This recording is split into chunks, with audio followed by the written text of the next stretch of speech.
48ರ ತನಕದ photo ನಾನು ಮತ್ತೆ ಪುನಃ ಮಾಡಿ ಕಳಿಸ್ತೇನೆ ಮತ್ತೆ PDF. ಇಲ್ಲ 140 ಮುಗಿಲಿಕ್ಕೆ ಕಷ್ಟ, ಇವತ್ತಿಗೆ ಸಾಕು, ನಾಳೆಗೆ ಕಳಿಸ್ಬೇಕು ಅಷ್ಟೇ.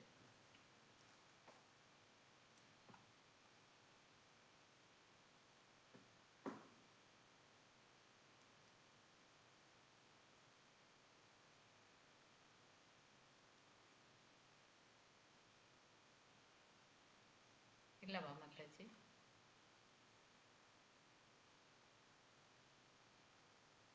ಹರೇ ಕೃಷ್ಣ.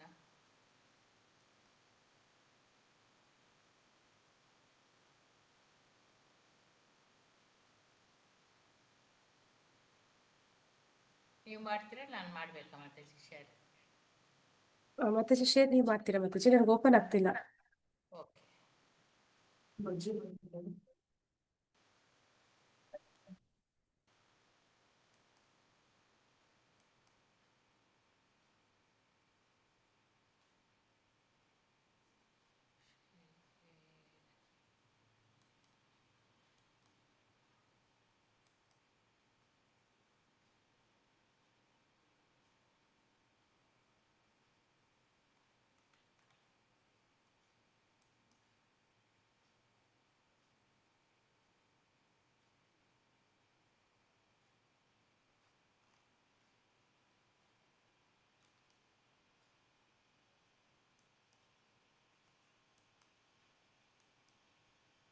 ಬಂತು ಸ್ಕ್ರೀನ್.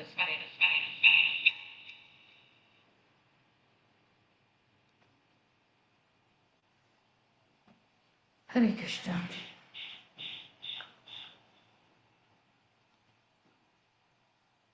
ಜ್ಞಾನತಿಮಿರಾಂಧಸ್ಯ ಜ್ಞಾನಾಂಜನಶಲಾಕಯಾ ಚಕ್ಷುರುನ್ಮಿಲಿतं येन तस्मै श्रीगुरुवे नमः। श्रीचैतन्यमनोभीष्टं स्थापितं येन भूतले स्वयं रूपः कदा मह्यं ददाति स्वपदान्तिकं। वन्देऽहं श्रीगुरुश्रीयुतपदकमलं श्रीगुरुं वैष्णवांश्च श्रीरूपं साग्रजातं सहगणरघुनाथान्वितं तं सजीवं साद्वैतं सावधूतं परिजनसहितं कृष्णचैतन्यदेवं श्रीराधा कृष्णपादान् सहगण ललिता श्रीविशाखान्वितं हे कृष्णा करुणा सिन्धु दीनबन्धु जगत्पते गोपीश गोपिका कान्ता राधाकान्ता नमोस्तुते। तप्त काञ्चन गौराङ्गी राधे वृन्दावनेश्वरी वृषभानुसुते देवी प्रणमामि हरिप्रिये। वाञ्छाकल्पतरुभ्यश्च कृपा सिन्धुभ्यैव च पतितनां पावनेभ्यो वैष्णवेभ्यो नमो नमः। नमो ओं विष्णुपादाय कृष्णप्रेष्ठाय भूतले श्रीमते भक्तिवेदान्त स्वामिनिति नामिने नमस्ते सरस्वती देवी गौरवाणी प्रचारिणि निर्विशेष शून्यवादी पाश्चात्यदेशतारिणि जय श्री कृष्ण चैतन्य प्रभु नित्यानंद श्री अद्वैत गदाधर श्रीवासादि गौर भक्तवृंद हरे कृष्णा कृष्ण कृष्ण हरे हरे हरे राम राम राम हरे हरे. ಎಲ್ಲರಿಗೂ ಶ್ರೀ ಶ್ರೀ ಮಂಗಳೂರು ಇಸ್ಕಾನ್ನಿಂದ ನಾಮನಿಷ್ಠ ಪ್ರಭುಗಳು ಆಯೋಜಿಸಿರುವ ಚೈತನ್ಯ ಚರಿತಾಮೃತ ಬುಕ್ ರೀಡಿಂಗ್ ಕ್ಲಾಸ್ಗೆ ಎಲ್ಲರಿಗೂ ಸ್ವಾಗತ. ಚೈತನ್ಯ ಚರಿತಾಮೃತ ಆದಿಲೀಲಾ 7ನೇ ಅಧ್ಯಾಯ 140ನೇ ಶ್ಲೋಕ. ತಾರೆ ನಿರ್ವಿಶೇಷ ಕಹಿ ಚಿಚ್ಚಕ್ತಿ ನಮಾನಿ. ಮಾತಾಜಿ ಹರೇ ಕೃಷ್ಣ.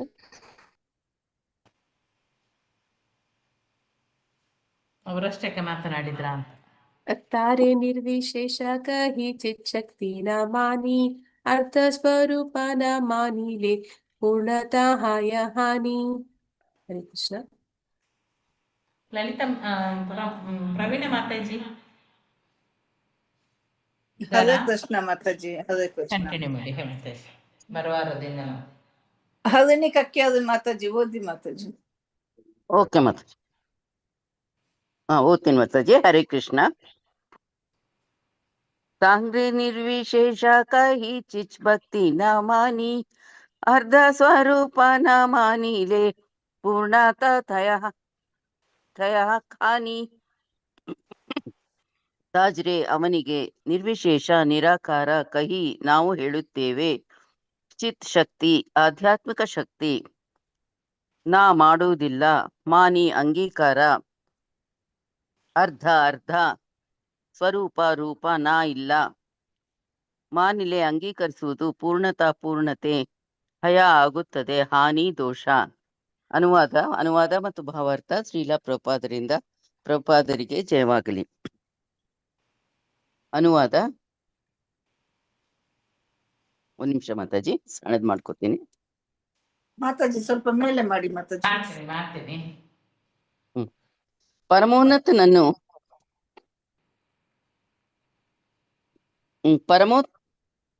ಪರಮೋನ್ನತನನ್ನು ನಿರಾಕಾರ ಎಂದು ನಾವು ಕರೆದರೆ ಅವನು ಆಧ್ಯಾತ್ಮಿಕ ಶಕ್ತಿಗಳನ್ನು ನಾವು ನಿರಾಕರಿಸಿದಂತಾಗುತ್ತದೆ. ತಾರ್ಕಿಕವಾಗಿ ನೀವು ಅರ್ಧ ಸತ್ಯವನ್ನು ಅಂಗೀಕರಿಸಿದರೆ ಪೂರ್ಣವನ್ನು ಅರ್ಥ ಮಾಡಿಕೊಳ್ಳಲಾರಿರಿ. ಭಾವಾರ್ಥ: ಉಪನಿಷತ್ತುಗಳಲ್ಲಿ ಹೀಗೆ ಹೇಳಿದೆ: ಓಂ ಪೂರ್ಣಮದ ಪೂರ್ಣಮಿದಂ ಪೂರ್ಣತ್ ಪೂರ್ಣಂ ಉದಚ್ಯತೆ ಪೂರ್ಣಸ್ಯ ಪೂರ್ಣಮಾದಾಯ ಪೂರ್ಣಮೇವಾವಶಿಷ್ಯತೆ. ಈಶೋಪನಿಷತ್ತು.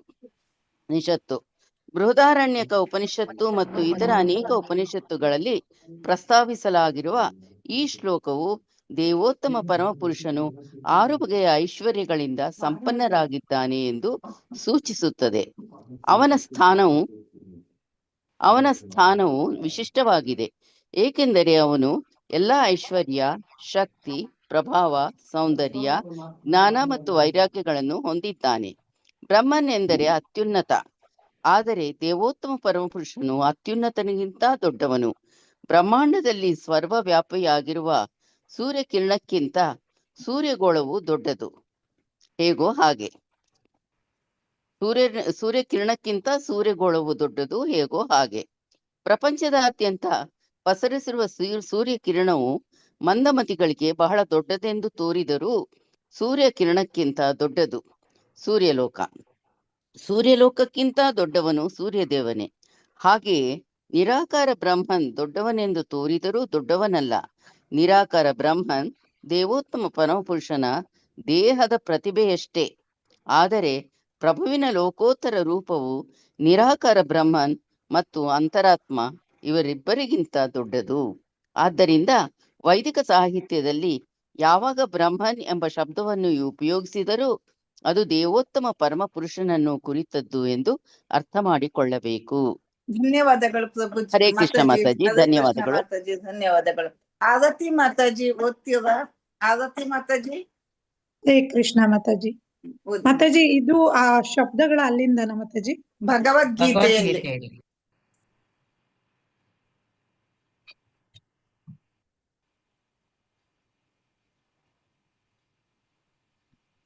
ಮಾತಾಜಿ ಭಗವದ್ಗೀತೆಯಲ್ಲಿ ಎಲ್ಲಿಂದ? ಭಗವದ್ಗೀತೆಯಲ್ಲಿ ಪ್ರಭುವನ್ನು ಪರಬ್ರಹ್ಮನ್ ಎಂದು ಸಂಬೋಧಿಸಲಾಗಿದೆ. ಮಾಯಾವಾದಿಗಳು ಮತ್ತು ಇತರರು ಕೆಲವು ಸಲ ಬ್ರಹ್ಮನ್ ಅನ್ನು ತಪ್ಪಾಗಿ ಅರ್ಥ ಮಾಡಿಕೊಳ್ಳುತ್ತಾರೆ, ಏಕೆಂದರೆ ಪ್ರತಿಯೊಬ್ಬ ಜೀವಿಯು ಬ್ರಹ್ಮನ್ನೇ ಆಗಿದ್ದಾನೆ. ಆದ್ದರಿಂದ ಕೃಷ್ಣನನ್ನು ಪರಬ್ರಹ್ಮನ್ ಎಂದು ಕರೆಯಲಾಗಿದೆ. ವೈದಿಕ ಸಾಹಿತ್ಯದಲ್ಲಿ ಯಾವಾಗ ಬ್ರಹ್ಮನ್ ಅಥವಾ ಪರಬ್ರಹ್ಮನ್ ಎಂಬ ಶಬ್ದಗಳನ್ನು ಉಪಯೋಗಿಸಿದರೂ ಅವನ್ನು ದೇವೋತ್ತಮ ಪರಮ ಪುರುಷನಾದ ಕೃಷ್ಣನನ್ನು ಕುರಿತು ಪ್ರಯೋಗಿಸಲಾಗಿದೆ ಎಂದು ಅರ್ಥ ಮಾಡಿಕೊಳ್ಳಬೇಕು. ಇದು ಆ ಶಬ್ದಗಳ ನಿಜವಾದ ಅರ್ಥ. ಸಮಸ್ತ ವೈದಿಕ ಸಾಹಿತ್ಯವು ಬ್ರಹ್ಮನ್ನ ವಿಷಯವನ್ನು ಕುರಿತು ಪ್ರಸ್ತಾವಿಸುವುದರಿಂದ ವೈದಿಕ ಜ್ಞಾನದ ಅಂತಿಮ ಗುರಿಯು ಕೃಷ್ಣ. ನಿರಾಕಾರ ಬ್ರಹ್ಮ ಜ್ಯೋತಿಯು ಪ್ರಭುವಿನ ಪುರುಷಾಕಾರದಲ್ಲಿ ನೆಲೆಸಿದೆ. ಆದ್ದರಿಂದ ನಿರಾಕಾರ ಪ್ರಭೆಯಾದ ಬ್ರಹ್ಮ ಜ್ಯೋತಿಯು ಪ್ರಥಮ ಸಾಕ್ಷಾತ್ಕಾರವಾದರೂ ಈಶೋಪನಿಷತ್ತಿನಲ್ಲಿ ಹೇಳಿರುವಂತೆ ಪರಮಪುರುಷನನ್ನು ಕಾಣುವ ಸಲುವಾಗಿ ವ್ಯಕ್ತಿಯು ಅದರಲ್ಲಿ ಪ್ರವೇಶಿಸಬೇಕು. ಆಗ ಅವನ ಜ್ಞಾನವು ಪರಿಪೂರ್ಣವಾಗುತ್ತದೆ. ಭಗವದ್ಗೀತೆಯು 7ನೇ ಅಧ್ಯಾಯ 19ನೇ ಶ್ಲೋಕದಲ್ಲಿಯೂ ಕೂಡ ಇದನ್ನು ದೃಢಪಡಿಸುತ್ತದೆ. ಬಹುನಾಂ ಜನ್ಮನಾಂ ಅಂತೆ ಜ್ಞಾನವಾನ್ ಮಾಂ ಪ್ರಪದ್ಯತೆ. ವ್ಯಕ್ತಿಯು ಯಾವಾಗ ಕೃಷ್ಣನನ್ನು ಅರಿತು ಅವನಿಗೆ ಶರಣಾಗುತ್ತಾನೆಯೋ ಆಗ ಜಿಜ್ಞಾಸೆಯ ಶಕ್ತಿಯಿಂದ ಪರಮ ಸತ್ಯವನ್ನು ಕುರಿತ ಅವನ ಅನ್ವೇಷಣೆಯು ಸಂಪೂರ್ಣವಾಯಿತು. ಇದೇ ಪರಿಪೂರ್ಣ ಅರಿವಿನ ನಿಜವಾದ ಬಿಂದು.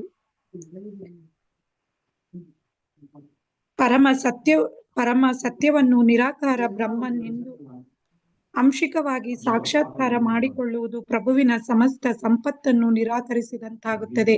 ಇದು ಪರಮ ಸತ್ಯನನ್ನು ಅರ್ಥ ಮಾಡಿಕೊಳ್ಳುವ ಅಪಾಯಕಾರಿಯಾದ ವಿಧಾನ.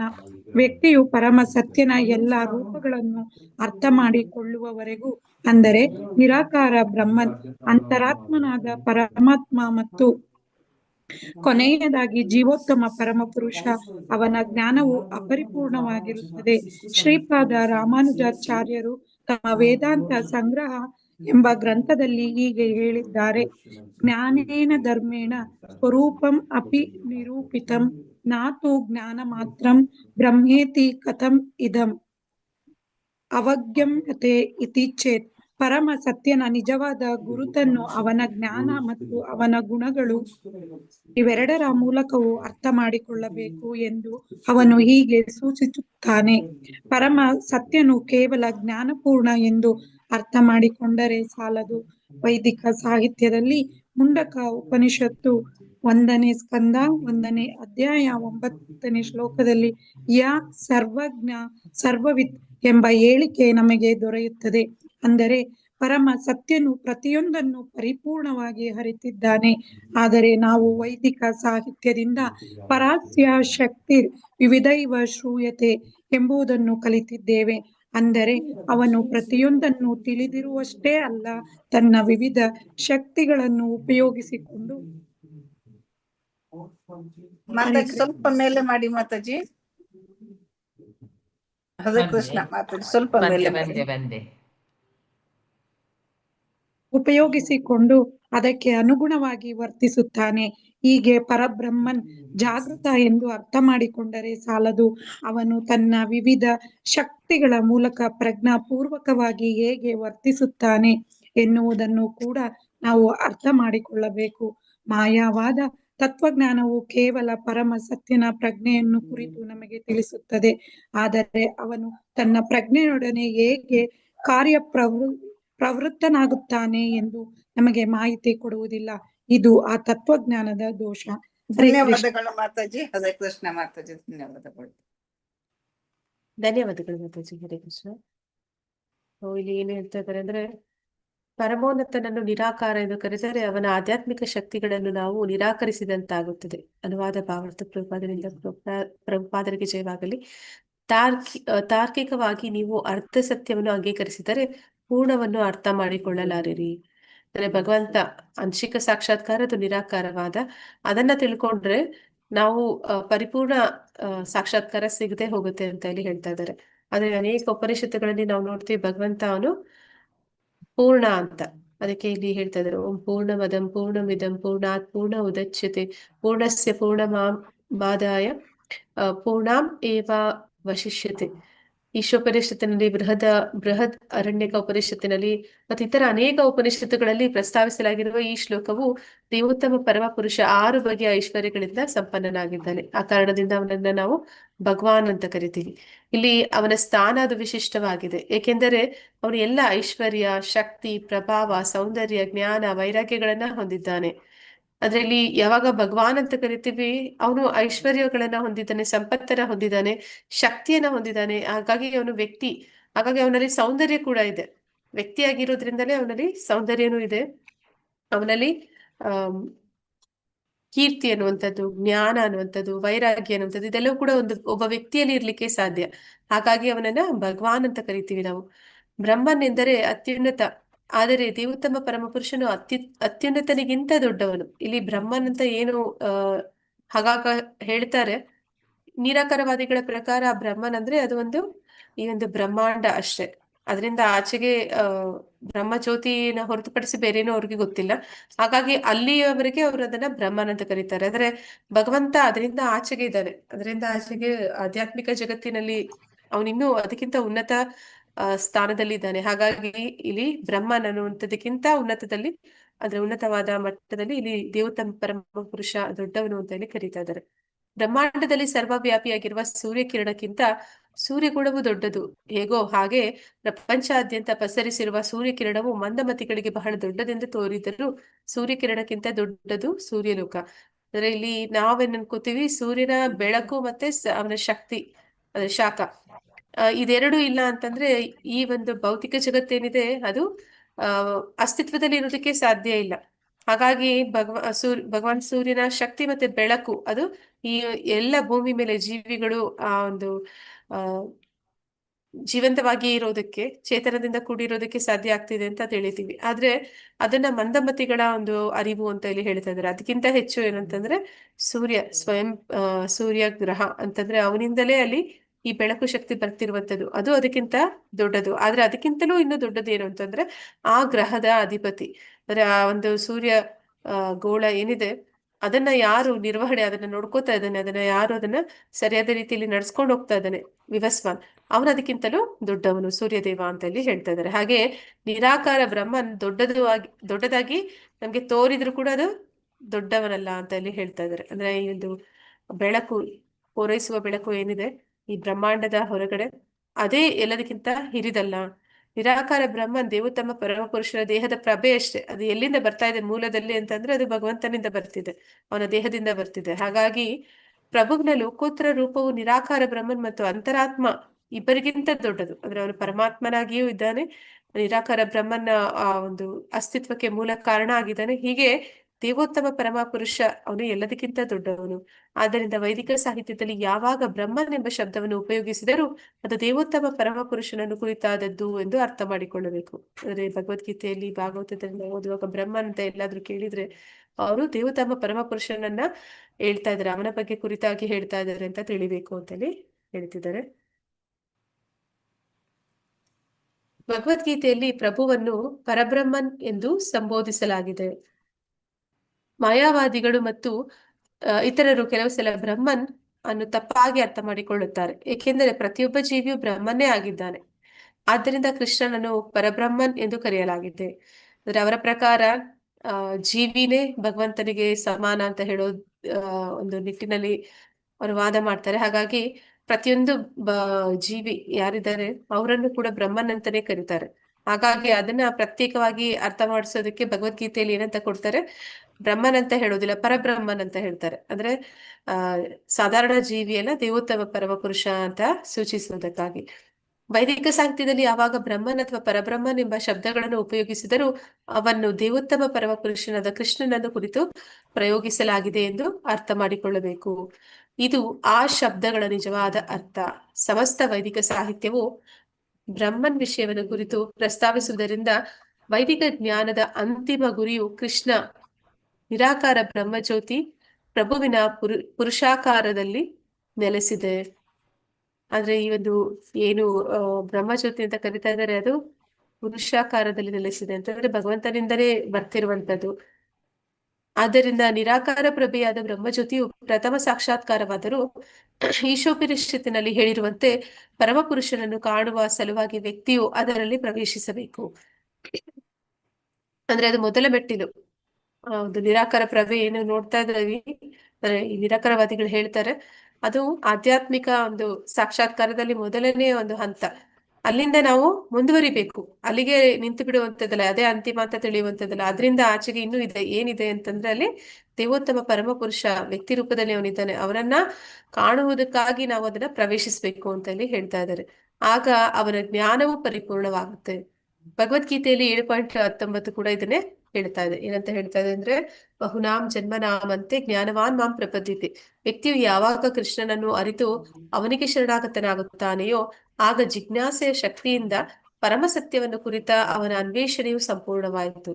ಇದೇ ಪರಿಪೂರ್ಣ ಅರಿವಿನ ನಿಜವಾದ ಬಿಂದು. ಅಂದ್ರೆ ಜ್ಞಾನಿಗಳು, ನಿರಾಕಾರವಾದಿಗಳು, ಮಾಯಾವಾದಿಗಳು ಅವರು ಜ್ಞಾನವನ್ನ ಹೊಂದಿದ್ದಾರೆ.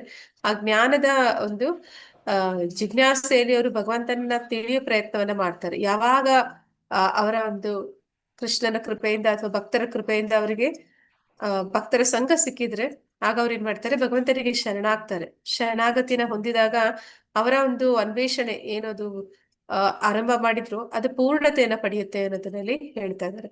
ಅದು ಭಗವಾನ್ ಸಾಕ್ಷಾತ್ಕಾರದಲ್ಲಿ ಅವರಿಗೆ ಪರಿಪೂರ್ಣತೆಯನ್ನ ಹೊಂದುತ್ತಾರೆ ಅಂತಲ್ಲಿ ತಿಳಿಸ್ತಾ ಇದ್ದಾರೆ.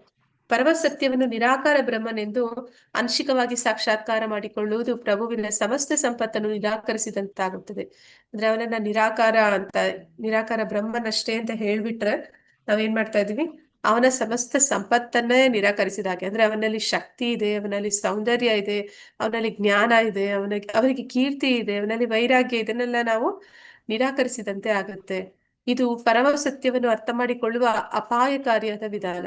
ಅಂದ್ರೆ ಆಫ್ ನಾಲೆಜ್ ಇಸ್ ಡೇಂಜರಸ್ ಅಂತ ಹೇಳುವ ಹಾಗೆ ಅರ್ಧಂಬರ್ಧ ತಿಳ್ಕೊಳ್ಳುವಂಥದ್ದು ಅದು ಅಪಾಯಕಾರಿ ಅಂತ ಹೇಳಿ ಹೇಳ್ತಾ ಇದ್ದಾರೆ. ವ್ಯಕ್ತಿಯು ಪರಮಸತ್ಯನ ಎಲ್ಲಾ ರೂಪಗಳನ್ನು ಅರ್ಥ ಕೊಳ್ಳುವವರೆಗೂ ಅದರ ನಿರಾಕಾರ ಬ್ರಹ್ಮನ್, ಅಂತರಾತ್ಮನಾದ ಪರಮಾತ್ಮ ಮತ್ತು ಕೊನೆಯದಾಗಿ ದೇವೋತ್ತಮ ಪರಮ ಪುರುಷ ಅವನ ಜ್ಞಾನವು ಅಪರಿಪೂರ್ಣವಾಗಿರುತ್ತದೆ. ಅಂದ್ರೆ ಯಾವಾಗ ಈ ಮೂರು ಸಾಕ್ಷಾತ್ಕಾರಗಳು ಒಬ್ಬ ವ್ಯಕ್ತಿಗೆ ಆಗೋದಿಲ್ಲ, ಅಲ್ಲಿವರೆಗೂ ಅವನು ಮೊದಲ ಹಂತದಲ್ಲಿ ಆಧ್ಯಾತ್ಮಿಕ ಪ್ರಯಾಣ ಪ್ರಾರಂಭಿಸಿದ್ರೆ ಅದು ಅಪರಿಪೂರ್ಣ ಅನಿಸ್ಕೊಳ್ಳುತ್ತೆ. ಅವನು ಪೂರ್ಣವಾಗಿ ಅದನ್ನ ತಿಳಿಬೇಕು ಅಂತಂದ್ರೆ ಭಗವಾನ್ ಸಾಕ್ಷಾತ್ಕಾರದವರೆಗೆ ಅವನು ಹೋಗ್ಬೇಕು. ಶ್ರೀಪಾದ ರಾಮಾನುಜಾಚಾರ್ಯರು ತಮ್ಮ ವೇದಾಂತ ಸಂಗ್ರಹ ಎಂಬ ಗ್ರಂಥದಲ್ಲಿ ಹೀಗೆ ಹೇಳಿದ್ದಾರೆ: ಜ್ಞಾನೇನ ಧರ್ಮೇಣ ಸ್ವರೂಪಂ ಅಪಿ ನಿರೂಪಿತಂ ನಾತು ಜ್ಞಾನ ಮಾತ್ರಂ ಬ್ರಹ್ಮೇತಿ ಕಥಂ ಇದಂ ಅವಗಮ್ಯತೆ ಇತಿ ಚೇತ್. ಪರಮಸತ್ಯನ ನಿಜವಾದ ಗುರುತನ್ನು ಅವನ ಜ್ಞಾನ ಮತ್ತು ಅವನ ಗುಣಗಳು ಇವೆರಡರ ಮೂಲಕವೂ ಅರ್ಥ ಮಾಡಿಕೊಳ್ಳಬೇಕು ಎಂದು ಅವನು ಹೀಗೆ ಸೂಚಿಸುತ್ತಾನೆ. ಅಂದ್ರೆ ಭಗವಂತನನ್ನ ನಾವು ಬರೀ ಜ್ಞಾನದಿಂದ ಮಾತ್ರ ಅಲ್ಲ, ಅವನ ಗುಣಗಳನ್ನು ಕೂಡ, ಅವನ ಲೀಲೆಗಳನ್ನು ಕೂಡ ನಾವು ಅರ್ಥ ಮಾಡ್ಕೊಳ್ಬೇಕಾಗುತ್ತೆ. ಪರಮಸತ್ಯನು ಕೇವಲ ಜ್ಞಾನಪೂರ್ಣ ಎಂದು ಅರ್ಥ ಮಾಡಿಕೊಂಡ್ರೆ ಸಾಲದು. ಅಂದ್ರೆ ಭಗವಂತನು ಅವನು ಪೂರ್ಣ ಜ್ಞಾನವನ್ನ ಹೊಂದಿದ್ದಾನೆ ಅಂತ ತಿಳಿದ್ರೆ ಸಾಲದು. ವೈದಿಕ ಸಾಹಿತ್ಯದಲ್ಲಿ ಮುಂಡಕ ಉಪನಿಷತ್ತಿನ 1.1.9 ಯಾ ಸರ್ವಜ್ಞ ಸರ್ವವಿತ್ ಎಂಬ ಹೇಳಿಕೆ ನಮಗೆ ದೊರೆಯುತ್ತದೆ. ಅಂದರೆ ಪರಮಸತ್ಯನು ಪ್ರತಿಯೊಂದನ್ನು ಪರಿಪೂರ್ಣವಾಗಿ ಅರಿತಿದ್ದಾನೆ, ಅಂದ್ರೆ ಅವನಿಗೆ ಎಲ್ಲವೂ ತಿಳಿದಿದೆ, ಸರ್ವಜ್ಞ. ಆದರೆ ನಾವು ವೈದಿಕ ಸಾಹಿತ್ಯದಲ್ಲಿ ಪರಾಸ್ಯ ಶಕ್ತಿ ವಿವಿಧೈವ ಶ್ರೂಯತೆ ಎಂಬುದನ್ನು ಕಲಿತಿದ್ದೇವೆ. ಅಂದರೆ ಅವನು ಪ್ರತಿಯೊಂದನ್ನು ತಿಳಿದಿರುವಷ್ಟೇ ಅಲ್ಲ, ತನ್ನ ವಿವಿಧ ಶಕ್ತಿಗಳನ್ನು ಉಪಯೋಗಿಸಿಕೊಂಡು ಅದಕ್ಕೆ ಅನುಗುಣವಾಗಿ ವರ್ತಿಸುತ್ತಾನೆ. ಅವನು ಬರೀ ಸರ್ವಜ್ಞ ಮಾತ್ರ ಅಲ್ಲ, ಅವನು ಸರ್ವಶಕ್ತ ಕೂಡ, ಅವನು ಎಲ್ಲವನ್ನೂ ಕೂಡ ಮಾಡಬಲ್ಲ. ಹೀಗೆ ಪರಬ್ರಹ್ಮನ್ ಜಾಗೃತ ಎಂದು ಅರ್ಥ ಮಾಡಿಕೊಂಡರೆ ಸಾಲದು, ಅವನು ತನ್ನ ವಿವಿಧ ಶಕ್ತಿಗಳ ಮೂಲಕ ಪ್ರಜ್ಞಾಪೂರ್ವಕವಾಗಿ ಹೇಗೆ ವರ್ತಿಸುತ್ತಾನೆ ಎನ್ನುವುದನ್ನು ಕೂಡ ಅರ್ಥ ಮಾಡಿಕೊಳ್ಳಬೇಕು. ಅಂದರೆ ಪರಬ್ರಹ್ಮ ಅವನು ಬರೀ ಜ್ಞಾನವನ್ನು ಮಾತ್ರ ಹೊಂದಿಲ್ಲ, ಅವನು ಕ್ರಿಯಾಶೀಲನಾಗಿದ್ದಾನೆ.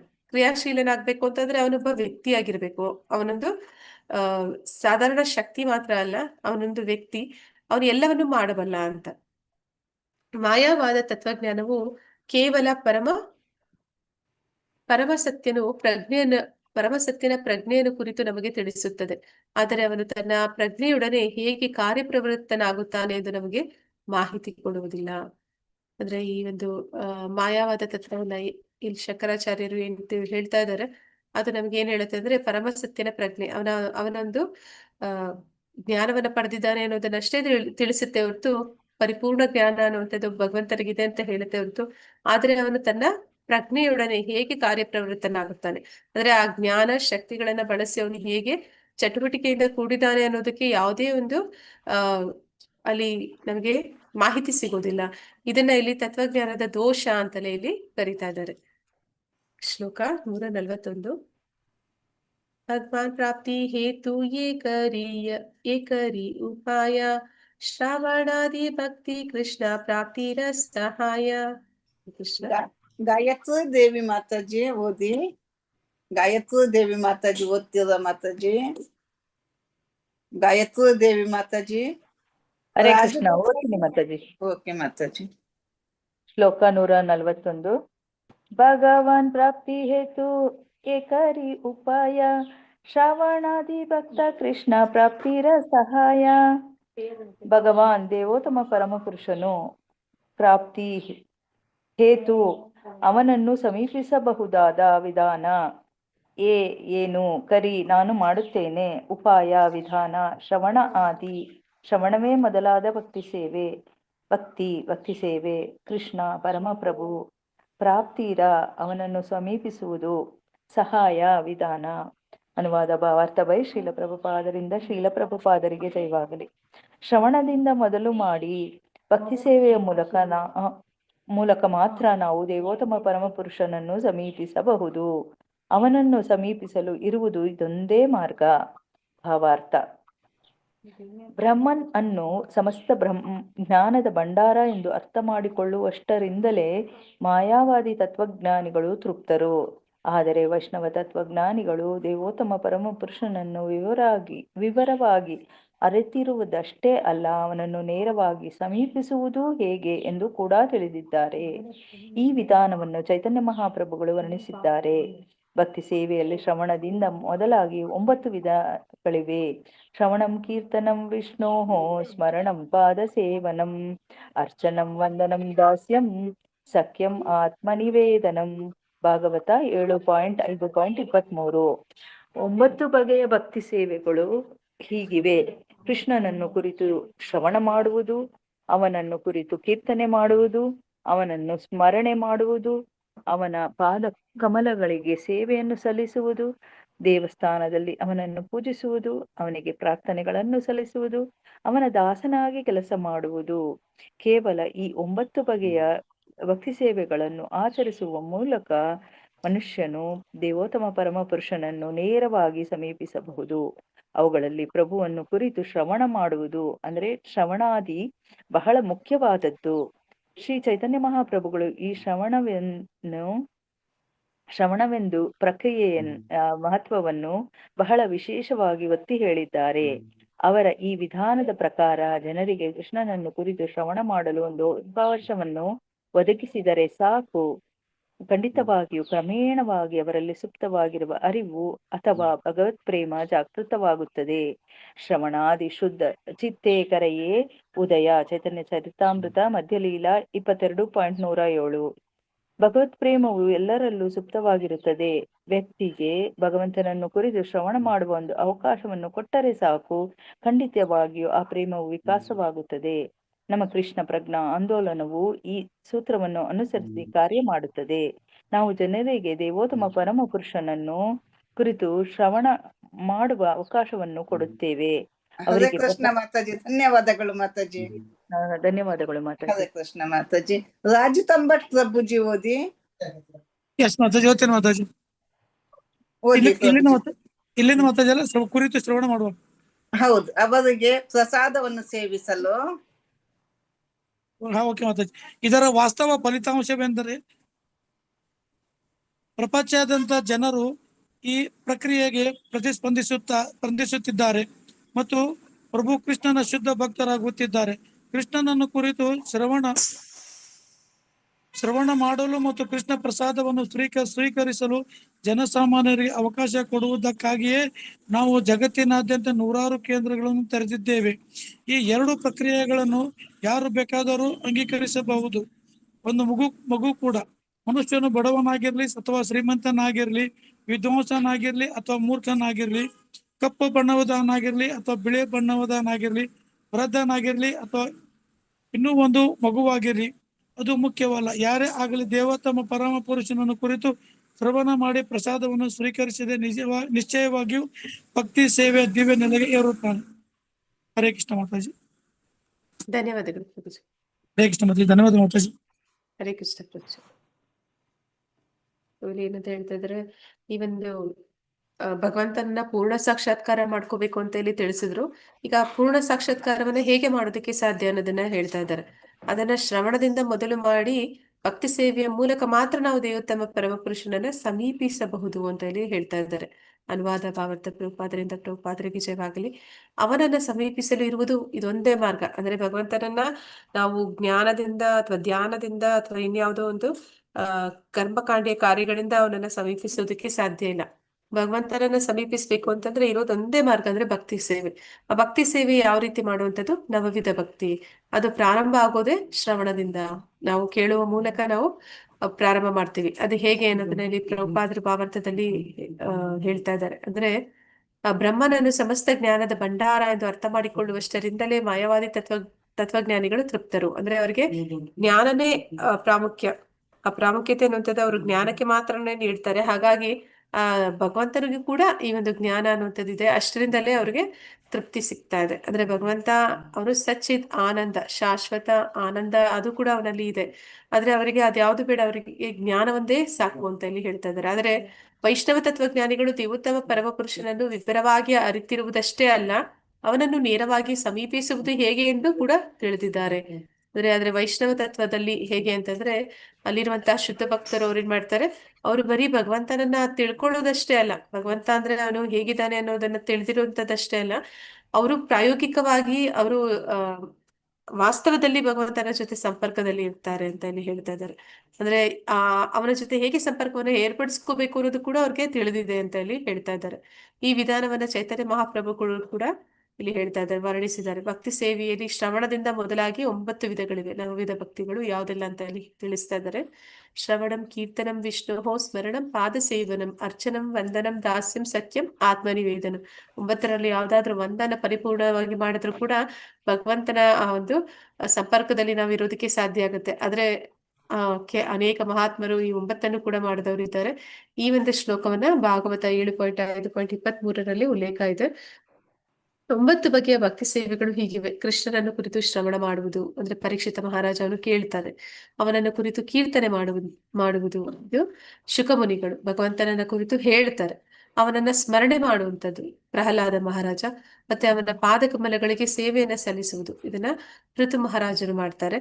ಮತ್ತೆ ದೇವಸ್ಥಾನದಲ್ಲಿ ಪಾದಕಮಲಗಳಿಗೆ ಸೇವೆಯನ್ನ ಸಲ್ಲಿಸುವುದು ಲಕ್ಷ್ಮಿ. ದೇವಸ್ಥಾನದಲ್ಲಿ ಅವನನ್ನ ಪೂಜಿಸುವುದು ಇದು ಪೃಥು ಮಹಾರಾಜ. ಅವನಿಗೆ ಪ್ರಾರ್ಥನೆಗಳನ್ನು ಸಲ್ಲಿಸುವುದು ಯಾರು? ಹರೇ ಕೃಷ್ಣ, ಅಕ್ರೂರ ಅನ್ಸುತ್ತೆ. ಪಾದ ಸೇವನೆ ಪ್ರಾರ್ಥನೆ ಸಲ್ಲಿಸುವುದು ಪೃಥು ಮಹಾರಾಜರು. ಪಾದಕಮಲಗಳಿಗೆ ಸೇವೆ ಸಲ್ಲಿಸುವುದು ಅಕ್ರೂರ. ದೇವಸ್ಥಾನದಲ್ಲಿ ಪೂಜಿಸುವುದು ಹರೇ ಕೃಷ್ಣ. ಪೂಜೆ ಮಾಡುದು ಪೃಥು ಮಹಾರಾಜ. ಮತ್ತೆ ಇವರು ವಂದನೆ ಸಲ್ಲಿಸುವುದು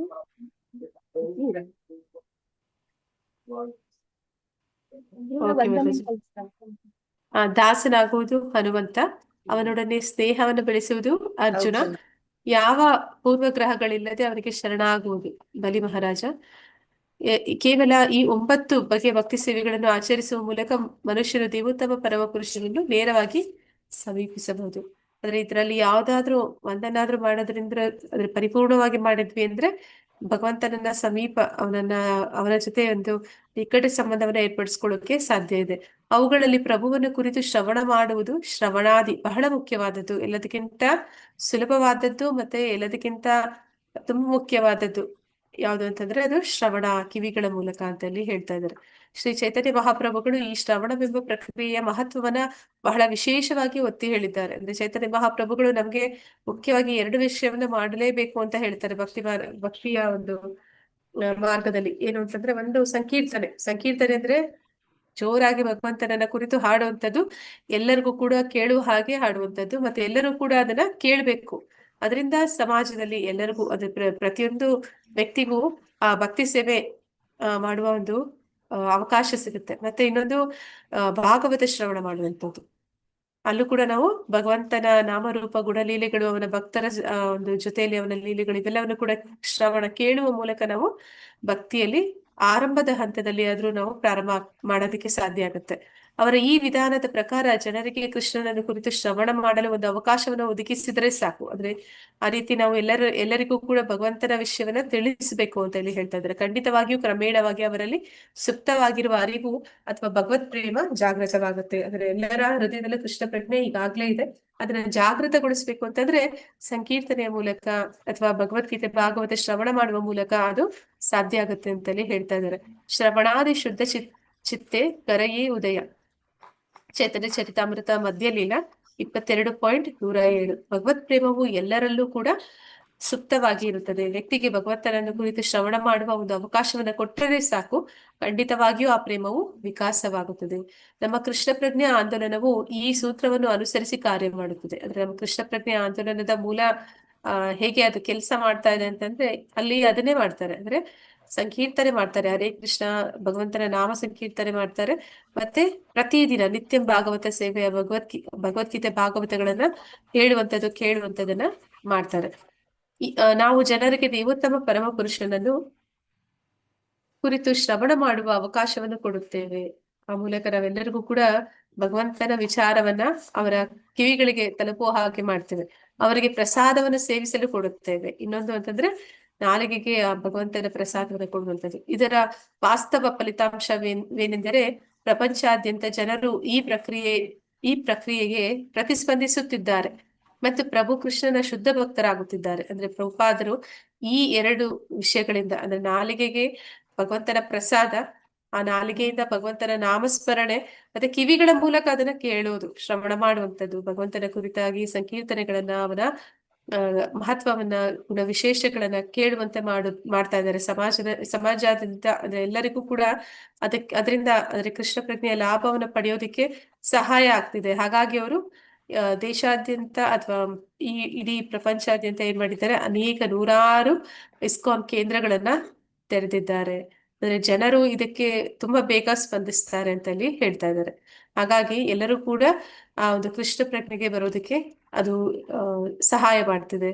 ಈ ಎರಡು ಪ್ರಕ್ರಿಯೆಗಳನ್ನು ಯಾರು ಬೇಕಾದ್ರೂ ಮಾಡ್ಬೋದು, ಒಂದು ಮಗು ಕೂಡ ಮಾಡ್ಬೋದು. ಅಂದ್ರೆ ಯಾರೇ ಬೇಕಾದ್ರೂ, ಅಂದ್ರೆ ಎಂತ ವ್ಯಕ್ತಿನೇ ಆಗಿದ್ರು ಕೂಡ ಕೃಷ್ಣ ಪ್ರಜ್ಞೆಯನ್ನು ಸ್ವೀಕಾರ ಮಾಡ್ಬೋದು. ಅವನು ಯಾವ ದೇಶದವನು, ಯಾವ ಧರ್ಮದವನು, ಅಥವಾ ಅವನ ವಯಸ್ಸು, ಮಗುವೋ ಅಥವಾ ಹಿರಿಯನೋ ಅಂತ ಏನು ವ್ಯತ್ಯಾಸ ಇಲ್ಲ. ಯಾರು ಬೇಕಾದ್ರೂ ಈ ಒಂದು ಕೃಷ್ಣ ಪ್ರಜ್ಞೆಯನ್ನ ಅಳವಡಿಸ್ಕೋಬಹುದು. ಮತ್ತೆ ಅದರಲ್ಲಿ ಅವರು ಅವರ ಸುಪ್ತವಾಗಿರುವಂತಹ ಕೃಷ್ಣ ಪ್ರಜ್ಞೆಯನ್ನ ಜಾಗೃತಗೊಳಿಸ್ಕೋಬಹುದು. ಅದು ಯಾವುದೇ ಒಂದು ಭೇದ ಭಾವ ಅಲ್ಲಿ ಇಲ್ಲ. ಯಾರೇ ಆಗಲಿ ದೇವೋತ್ತಮ ಪರಮ ಪುರುಷನನ್ನು ಕುರಿತು ಶ್ರವಣ ಮಾಡಿ ಪ್ರಸಾದವನ್ನು ಸ್ವೀಕರಿಸಿದರೆ ನಿಶ್ಚಯವಾಗಿಯೂ ಭಕ್ತಿ ಸೇವೆಯ ದಿವ್ಯ ನೆಲೆಗೆ ಅವನು ಏರುತ್ತಾನೆ. ಕ್ರಮೇಣ ಅವನು ಭಕ್ತಿಯ ಮಾರ್ಗದಲ್ಲಿ ಆರಂಭ ಅದು ಅವನಿಗೆ ಆಗುತ್ತೆ. ಮತ್ತೆ ಅವನು ಅದನ್ನ ಮುಂದುವರಿಸ್ಕೊಂಡು ಹೋಗಿ ಭಗವಂತನ ಭಕ್ತಿ ಸೇವೆಯಲ್ಲಿ ಅವನು ಸದಾ ನೆಲೆಸುವಂತಾಗುತ್ತೆ ಅಂತ ಹೇಳಿ ಹೇಳ್ತಾ ಇದ್ದಾರೆ.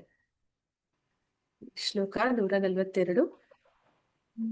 ಸೇಯಿ ಸರ್ವ ವೇದೇರ ಅಭಿಧೇಯ ನವ ಸಾಧನ ಭಕ್ತಿ ಐತೆ ಆಯ ಪ್ರೇಮೇರ ಉದ್ದಮ. ಚಿತ್ರಮೋಹಿನಿ ಮಾತಾಜಿ ಓದ್ತಿದ ಮಾತಾಜಿ, ಚಿತ್ರಮೋಹಿನಿ ಮಾತಾಜಿ, ಕಾಂತಮಣಿ ಮಾತಾಜಿ ಹರೇ ಕೃಷ್ಣ ಮಾತಾಜಿ ಓದ್ತೇನೆ. ಓದಿ ಮಾತಾಜಿ. ಒಂದ್ ನಿಮಿಷ ಮಾತಾಜಿ, ಇದು ಹೋಯ್ತು ಸ್ಕ್ರೀನ್. 142 ಮಾತಾಜಿ. ಹಾ ಮಾತಾಜಿ. ಸೇಯಿ ಸರ್ವವೇದೇಯ ನಾಮ ಸಾಧನ ಭಕ್ತಿ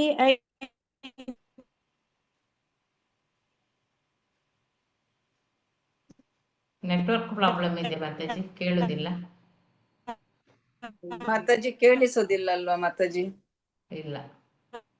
ಓದ್ಲಾ ಮಾತಾಜಿ?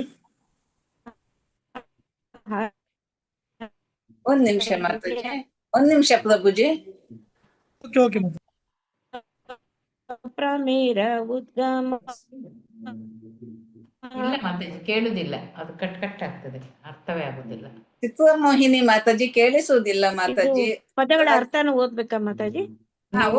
ಕೇಳಿಲ್ಲ ಮಾತಾಜಿ. ಸೇಯಿ ಸರ್ವ ವೇದೇರ, ಅದು ಎಲ್ಲಾ ವೈದಿಕ ಸಾಹಿತ್ಯದ ಸಾರ. ಒಂದ್ ನಿಮಿಷ. ಈಗ ಮಾತಾಜಿ? ಇಲ್ಲ. ಈಗ ಕೇಳಿಸ್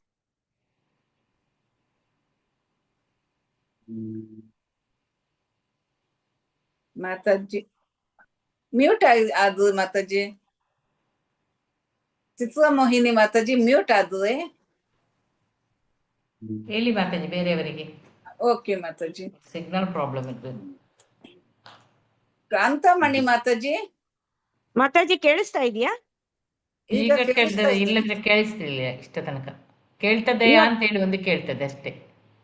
ಇವಾಗ ಕೇಳಿಸ್ತಾ ಇದೆಯಾ? ಇವಾಗ ಕೇಳಿಸ್ತಾ ಇದೆ. ಶ್ಲೋಕ ಓದಿ ಮಾತಾಜಿ. ಶ್ಲೋಕ 142 ಓದ್ಲಾ? ಓದಿ. ಸೇಯಿ ಸರ್ವ ವೇದೇರ ಅಭಿಧೇಯ ನಾಮ ಸಾಧನ ಭಕ್ತಿ ಹೈತೆ ಹಯ್ಯ ಪ್ರೇಮೇರ ಉದ್ಗಮ. ಸೇಯಿ ಸರ್ವ ವೇದೇರ, ಅದು ಎಲ್ಲ ವೈದಿಕ ಸಾಹಿತ್ಯದ ಸಾರ. ಅಭಿಧೇಯ ನಾಮ, ಅಭಿಧೇಯ ಎಂಬ ಪ್ರಕ್ರಿಯೆ ಅಥವಾ ಭಕ್ತಿ ಕಾರ್ಯಗಳು. ಸಾಧನಾ ಭಕ್ತಿ, ಈ ಪ್ರಕ್ರಿಯೆಯ ಇನ್ನೊಂದು ಹೆಸರು. ಪ್ರಾಯೋಗಿಕವಾದ ಭಕ್ತಿ ಸೇವೆ ಐತೆ, ಇದರಿಂದ ಹಯ ಅಲ್ಲಿದೆ. ಪ್ರಮೇರ, ದೇವೋತ್ತಮನನ್ನು ಕುರಿತ ಪ್ರೇಮ. ಉದ್ಗಮ, ಜಾಗೃತಗೊಳ್ಳುತ್ತದೆ. ಅನುವಾದ ಮತ್ತು ಭಾವಾರ್ಥ. ಗುರುಗಳ ಮಾರ್ಗದರ್ಶನದಲ್ಲಿ ಈ ನಿಯಂತ್ರಿತ ಭಕ್ತಿ ಸೇವೆಯ ಸಾಧನ ಮಾಡಿದರೆ ವ್ಯಕ್ತಿಯು ದೇವೋತ್ತಮನನ್ನು ಕುರಿತ ತನ್ನ ಸುಪ್ತ ಪ್ರೇಮವನ್ನು ಖಂಡಿತವಾಗಿಯೂ ಜಾಗೃತಗೊಳಿಸಿಕೊಳ್ಳುತ್ತಾನೆ. ಈ ಪ್ರಕ್ರಿಯೆಯನ್ನು ಅಭಿಧೇಯ ಎಂದು ಕರೆಯುತ್ತಾರೆ. ಭಾವಾರ್ಥ. ಶ್ರವಣ ಮತ್ತು ಕೀರ್ತನೆಗಳಿಂದ ಮೊದಲು ಮಾಡಿ ಭಕ್ತಿ ಸೇವೆಯನ್ನು ಸಾಧನೆ ಮಾಡಿದರೆ ಬದ್ಧಾತ್ಮನ ಕಲುಷಿತ ಹೃದಯವು ಪರಿಶುದ್ಧವಾಗುತ್ತದೆ. ಹೀಗೆ ಅವನು ದೇವೋತ್ತಮ ಪರಮ ಪುರುಷನೊಡನೆ ತನಗಿರುವ ಶಾಶ್ವತ ಸಂಬಂಧವನ್ನು ಅರ್ಥ ಮಾಡಿಕೊಳ್ಳುತ್ತಾನೆ. ಆ ಶಾಶ್ವತ ಸಂಬಂಧವನ್ನು ಶ್ರೀ ಚೈತನ್ಯ ಮಹಾಪ್ರಭುಗಳು ಜೀವೇರ ಸ್ವರೂಪ ಅಯೇ ಕೃಷ್ಣೇರ ನಿತ್ಯದಾಸ ಎಂದು ವರ್ಣಿಸಿದ್ದಾರೆ. ಜೀವಿಯು ದೇವೋತ್ತಮ ಪರಮ ಪುರುಷನ ಶಾಶ್ವತ ದಾಸ. ಮನುಷ್ಯನಿಗೆ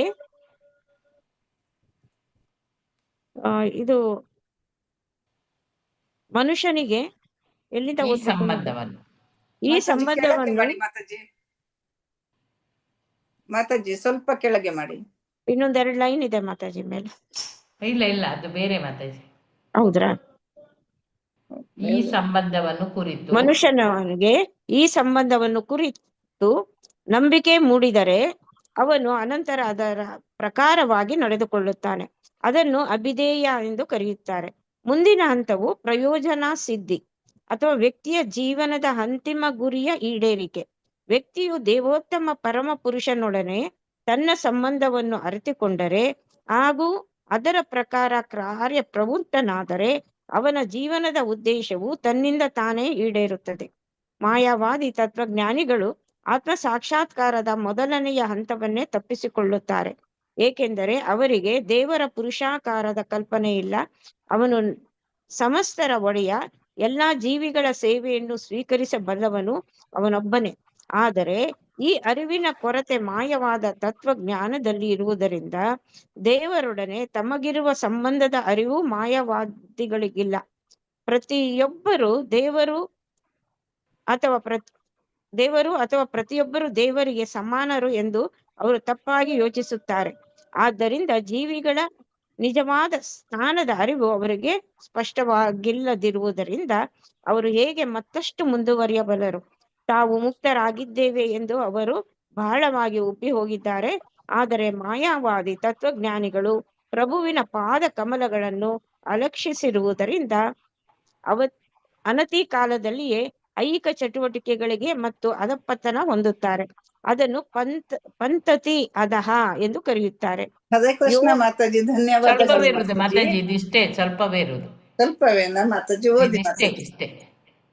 ಯೇ ಅನ್ಯೇ ಅರವಿಂದಾಕ್ಷ ವಿಮುಕ್ತ ಮಾನಿನಸ್ ತಯಿ ಅಸ್ತ ಭಾವಾತ್ ಅವಿಶುದ್ಧ ಬುದ್ಧಯಃ ಆರುಹ್ಯ ಕೃತ್ಯೇನ ಪರಂ ಪದಂ ತತಃ ಪತಂತಿ ಅದೋ ಅನಾದೃತ ಯುಷ್ಮತ್ ಅಂಗ್ರಯ. ಭಾಗವತ 10.2.32. ಇಲ್ಲಿ ಹೀಗೆ ಹೇಳಲಾಗಿದೆ: ಜನರು ಪ್ರಭುವಿನೊಡನೆ ತಮ್ಮ ಸಂಬಂಧವನ್ನು ತಿಳಿಯದೆ ಭಕ್ತಿ ಸೇವೆಯನ್ನು ನೆರವೇರಿಸದೆ ತಾವು ವಿಮುಕ್ತರಾಗಿದ್ದೇವೆಂದು ಭಾವಿಸಿದರೆ ಅವರು ನಿಶ್ಚಯವಾಗಿಯೂ ಪಥಭ್ರಾಂತರಾಗಿದ್ದಾರೆ. ವ್ಯಕ್ತಿಯು ಪ್ರಭುವಿನೊಡನೆ ತನ್ನ ಸಂಬಂಧವನ್ನು ತಿಳಿದು ಅದಕ್ಕೆ ಅನುಗುಣವಾಗಿ ನಡೆದುಕೊಳ್ಳಬೇಕು. ಆಗ ಅವನ ಜೀವನದ ಉದ್ದೇಶದ ಪೂರೈಕೆಯು ಸಾಧ್ಯವಾಗುತ್ತದೆ. ಹರೇ ಕೃಷ್ಣ ಮಾತಾಜಿ. ಥ್ಯಾಂಕ್ ಯು ವೆರಿ ಮಚ್ ಮಾತಾಜಿ ಧನ್ಯವಾದಗಳು ಮಾತಾಜಿ. For giving this opportunity. ಧನ್ಯವಾದಗಳು ಮಾತಾಜಿ. ಸೊ ಇಲ್ಲಿ ಶ್ಲೋಕ 142 ಅನುವಾದ ಭಾವಾರ್ಥ ಪ್ರಭುಪಾದರಿಂದ ಪ್ರಭುಪಾದರಿಗೆ ಜಯವಾಗಲಿ. ಇಲ್ಲಿ ನಾವು ಭಕ್ತಿ ಸೇವೆಯಲ್ಲಿ ಹೇಗೆ ಮುಂದುವರಿಯೋದಕ್ಕೆ ಸಾಧ್ಯ ಅಂತ ಇಲ್ಲಿ ಆ ಒಂದು ಮಾರ್ಗದರ್ಶನವನ್ನ ಯಾರು ಕೊಡ್ತಾರೆ ಅಂದ್ರೆ ಗುರುಗಳ ಮೂಲಕ ನಾವು ಪಡಿತೀವಿ. ಆ ಗುರುಗಳು ನಮ್ಗೆ ಏನು ಹೇಳ್ತಾರೆ? ಮೊದಲಿಗೆ ನಿಯಂತ್ರಕ ತತ್ವಗಳನ್ನ ಪಾಲನೆ ಮಾಡೋದಕ್ಕೆ ಹೇಳ್ತಾರೆ. ಸಾಧನ ಭಕ್ತಿಯನ್ನ ಮಾಡುವ ಮೂಲಕ ನಾವು ಆ ಒಂದು ಭಗವಂತನ ಪ್ರೇಮವನ್ನ ಪಡೆಯುವ ಹಂತದವರೆಗೆ ನಾವು ಹೋಗೋದಕ್ಕೆ ಸಾಧ್ಯ ಇದೆ ಅಂತ ಇಲ್ಲಿ ಹೇಳ್ತಾ ಇದ್ದಾರೆ.